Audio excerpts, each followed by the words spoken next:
Hello and welcome back to Two Pondering Pagans. I am Salon. I am one half of the Two Pondering Pagans.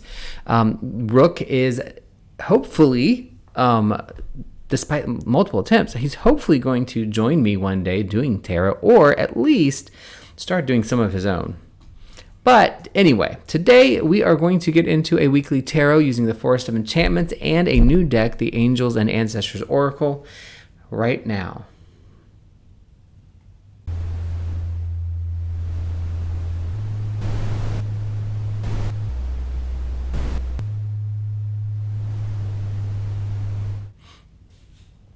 So I am actually very excited to get back into using the Forest of Enchantment deck. I've used it a couple of times recently. We have used it because I've been sharing these readings with you, but I've also been using it in private reads. If you're a beginner or not, it doesn't really matter, but this is a good deck for a beginner. Forest of Enchantment has a lot of colorful imagery. It's very nature connected. It's easy to read. If you just sit a little bit and be patient with a card, you can learn its meanings. The court is organized in a little bit different way. You have the Child, the Seeker, the Weaver, and then I forgot. Let me look. What was the Keeper? Are your 4 court cards? So. Pip cards, again, imagery is such that it's easy to follow and easy to read. So it's a really great deck, especially if you're trying to learn tarot or intuitive tarot even at the same time with your traditional. So highly recommend it. But with that, let's go ahead and get started. Today we are going to pull 3 cards from the Forest of Enchantment. And then we're going to pick a clarifying card at the end from the Angels and Ancestors Oracle. So let's get started. I will say I have already done my meditation. That is very important to do, clearing your mind and your space. I've cleansed the deck using some really good cedar incense that I love. And I've pre-shuffled them and then did an additional 3 shuffles with my question of, kind of what's the energy going on right now? How does this week compare to the last few weeks? And just kind of what's going on. So let's go ahead and pull our cards. Okay, so we have the Weaver of Visions, inverted. The 10 of Challenges, right side up. And then the Wise Woman, which is the 11 in the Major Arcana. So, very exciting. Is that 11? 2. I'm sorry, it's 2. I'm looking at, what do you call it? Roman numerals, it's a 2. It's inverted, so it's kind of hard to see. So the Wise Woman, if you think about the standard tarot deck, right? You've got 0 is your Fool, 1, the Magician, 2, the Empress. I'm sorry, the High Priestess. So this is going to be your High Priestess card, the Wise Woman, which makes sense. So we have the Visions. Weaver of Visions, like I said, inverted, which is the Cups representation. We have the 10 of Challenges, which is the Swords, consorts, similarity. And then again, the Major Arcana, the 2 of the Wise Woman. So with that, we will go ahead and kind of talk about what this means individually, energy-wise, and then what it means together. So I first want to talk about Visions as cups, because when we say cups, we go straight to water and emotion and things like that. And that is true. That is what cups represent. But I want to take it a little bit further. And I've talked about this before in tarot. The water represented by the cups is water that is can be very rough. It can be torrential downpour. It can be rolling rapids that can destroy, but it can also be gentle pond and gentle rain that can be very soothing and create growth and allow things to grow and heal. Consistency and perseverance is a big part of cups as well. Think about river rocks that over years and years have been smoothed down into these smooth round rocks from a jagged rock. That is a transformation, but it is a transformation over a long time and with perseverance. And that is something to remember when you're talking about emotions. Emotions can be things that stay with us for a very long time and can be colored and very hard to get out of. Or they can be very quick, fast-tempered changes that we need to pay attention to. The same way the water can be smooth at one turn in the river and a rapid at the other. So let's remember that. The second thing I want to talk about is the Weaver. So in this deck, the Weaver is the queen. But I love the connotation of the queen being the Weaver because this is the person that takes two base metals and makes an alloy, or connects the water and the soil and the sun, the three separate things in base energies, into a tree or a plant, the one big energy. So they're weaving. This is about weaving and pulling together and really being understanding of the individual pieces that we're using to create or transform. So the Weaver of Visions is going to be something or someone that represents that kind of a perseverance of bringing pieces together and building them up and creating something out of what otherwise really wouldn't be something. But this is a reversal, right? So some people generally do reversals. I'm sorry, not reversals, but read reversals as always a negative or an opportunity. So for me, I think it's important that you actually tell the cards what your plan is when you start to use them. I read reversals and I talk to my cards. Some cards don't like to reverse. And you may want to read them all upright regardless of how you pull them. And that is perfectly okay. But you have to be consistent. That's my thing. So what I want to say about reversals for me is, generally speaking, a reversal means something or an energy that we don't have enough of, or that it could be potentially blocking us from achieving the potential of the card. So our Weaver of Visions, or our Queen of Cups, basically, inverted, is saying we are not allowing emotional energy to come in where it's needed. We know this. The last couple of tarot reads have really been about organize, get things together, pull it together. Things are changing. Energy's powerful. Blah, blah, blah. It's just all this stuff. But today, we're being reminded that we also have to allow the emotion to come in, the feelings to come in, to express them, to enjoy them, to allow them to exist, and then to put them back out. And we need to do this the way that water would do in a river. We need to be fast moving when we need to be fast moving with our emotion. We need to be slow when we need to be slow.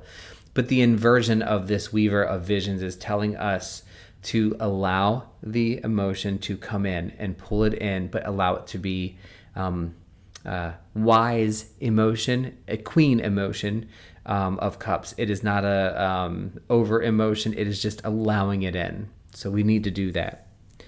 The second card is the Ten of Challenge, and is at challenges. And as we have mentioned earlier, the challenges are swords. So this is the Ten of Swords. And if you've read tarot ever, you know that the Ten of Swords is not necessarily the card that you really want to see in a reading. But to me, it is a warning sign. The Ten of Swords to me is actually more of a warning sign than the, the Tower. The Tower is less of a warning and more of a understanding. The Ten of Swords is an actual warning. So when you're at the height of challenge, which is what the Ten of Swords is, or the Ten of Challenges in this particular case, you're at the height, of that challenge. So I think what's really important is to take a look at the things that have been happening and have been going on, and recognize that these challenges are here to stay. And it's just, they're here. There's nothing you can do about them. And it doesn't necessarily mean that everything that you've worked on or that are working on is going to be ending in defeat, or that you need to surrender yourself to. But as we allow the emotions that we just talked about of the visions coming in and really growing into the energy right now, we also need to stand still when it comes to everything that we've been pushing forward in the last couple of months. This is a moment in the springtime, as things are growing and building up and the sun is getting brighter, we need to stand still and say, okay, not everything that I've wanted to do or everything that I've worked on needs to continue to be worked on. So in a way, you can respond or say it as admitting defeat, which is a traditional meaning of the swords. But what we're really talking about is staying close. moving on to something else that's going to be a better use of your time and allowing those things to happen. So I think that is a very important piece of this, because their next card is 11, the Wise Woman. I keep saying 11. Forgive me. It's upside down. Obviously, you'll see the card. I have them down on my desk, but I'm also going to post them on the video when I do processing. But it's upside down. So when it's upside down, I don't think in Roman numerals. So this is the 2, the Wise Woman, or the High Priestess. Now, traditionally, it's inverted, but traditionally, I always read, or generally read, the High Priestess as being a statement of very high energy, saying what you are doing and working through right now in your life, you have to work through it. You cannot go around it. You cannot take a shortcut. Because this follows the Magician, who is manifest your magic, do your magic, make it happen, manifest, manifest, manifest. The card after it is the Empress, and the Empress is kind of like all femininity, the full growth, allow things to be fruitful and bear. And in between that, you've got the High Priestess, and the High Priestess is saying, you can't go from here to here without going through here, and it's going to be rough. We already saw that, because our visions, Weaver of Visions, is saying, let the energy in, and our 10 of Challenges is saying, let things that are pipe dreams be pipe dreams. Now we have the Weaver, or Wise Woman, inverted, saying, you're trying to make shortcuts. You're trying to do shortcuts. You're trying to take the easy way. So that's why these things are failing. So stop it with the easy way. Doesn't mean you have to be incredibly hard, but be patient. I think I mentioned earlier that the Weaver of Visions, or the Queen of Cups, is a card of patience, because water whittles down those rough rocks into river rocks smoothly over many, many, many, many years. It takes persistence and patience. So the Wise Woman in this inverted section is saying, you're not being patient. The 10 of Challenges is saying, you got to give up what you got to give up. So move forward, but cut the fat off, move forward, and listen to the Wise Woman.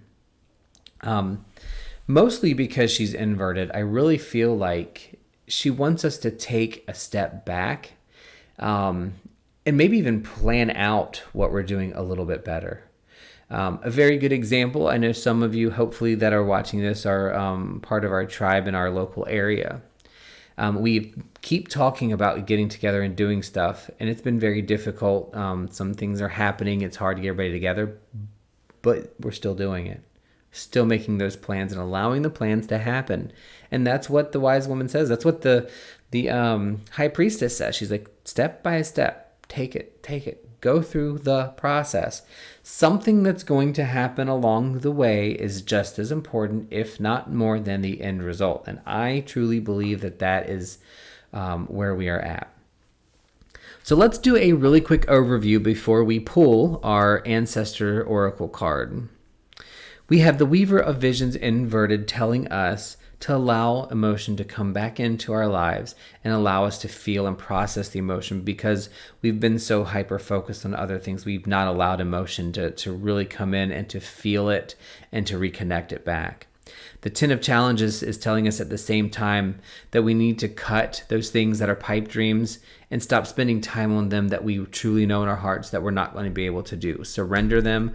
Admit that, you know what, I'm not going to become the president today, so I'm going to work on some other things in the meantime that might actually help me get to where I want to be. And then our inverted number 2, Roman numeral 2, our inverted Wise Woman, who is our High Priestess in this deck. She's telling us to make sure that we stop taking shortcuts, because that's what we're doing right now. We're taking things too fast to get back together and get back in motion, and that we can't take shortcuts to do that. Let's just slow goes the pace, steady wins the race. So that is what our energies are telling us this time. So now we are going to cut the deck of Ancestors and Angels, knock off any bad emotion that's here, and we are going to pull the Protection Guardian. This is on point with this reading completely. Protection Guardian, where it says drop your shields, if you notice the energy shift that's been happening, it was very powerful, and we have had our guard up. Protection, think about it. We've been behind masks. What happens when you're behind a mask or a shield for too long? Sometimes you start feeling a little bit more invincible in other areas, or you don't pay attention less about other things, or you become too secure behind it and you are unwilling to release the mask or the shield to actually experience something. Now let's think about this. Weaver of Visions wants us to experience emotions. We need to drop our shield. The Ten of Challenges says we got to let go of the pipe dream and stop wasting time on things that we know aren't going to happen. Protection Guardian says drop your shield. Allow it in. And then our wise woman, our high priestess, is telling us not to take shortcuts. Don't take it the long way. Protection Guardian saying drop your shield. So ultimately, our next step right now, over the next week or however long this takes, let the emotion in, feel the experience, connect to earth. Drop the challenges and the things that you are not going to succeed at because you need to spend that time on something that you really will. Stop taking shortcuts. Drop your shield. Allow the things that you know that are around you to come into you. So that is the read for today. I do want to say I apologize. I'm going kind of back and forth a lot. I'm a little not anxious, but energetic, I guess. I've recently quit smoking. Yay! I am like 15 days in now. I think 15 or 16 days. No nicotine at all. I have increased my caffeine intake, so I'm also moving at a much quicker pace. And I know I'm darting around a little bit and all that, but I so much love getting into tarot and sharing that tarot with you, that the energies and the things that are coming just as we go. And I really hope that you enjoy and that you feel the energy that we're getting out of all of these things. If you have any comments or any thoughts or any ideas that you want to share, I do want you to be on our comment, writing a comment, telling us how you feel about it. Subscribe and like if you wish to. And one other thing, every Sunday, we're going to try every Sunday at 11 o'clock to have open online live chat on YouTube. We will be, myself and Rook being the other person, any of our tribe or friends that are physically present or remotely present that want to talk or be on video, it's completely open. Anybody else that wants to participate will certainly be open as well. You can jump in our Discord and you'll be able to participate via video or audio. And this is just we're calling it the Pagan Sunday Style Service talk. About whatever we want to talk about, whatever's going on, or just to be present with some people that are like-minded or different. With that being said, thank you so much for watching. Hope you enjoyed. I am Salon, one half of the Two Pondering Pagans, and I hope you have a wonderful weekend, a wonderful rest of your week, and pull out that tarot deck and start pulling some cards.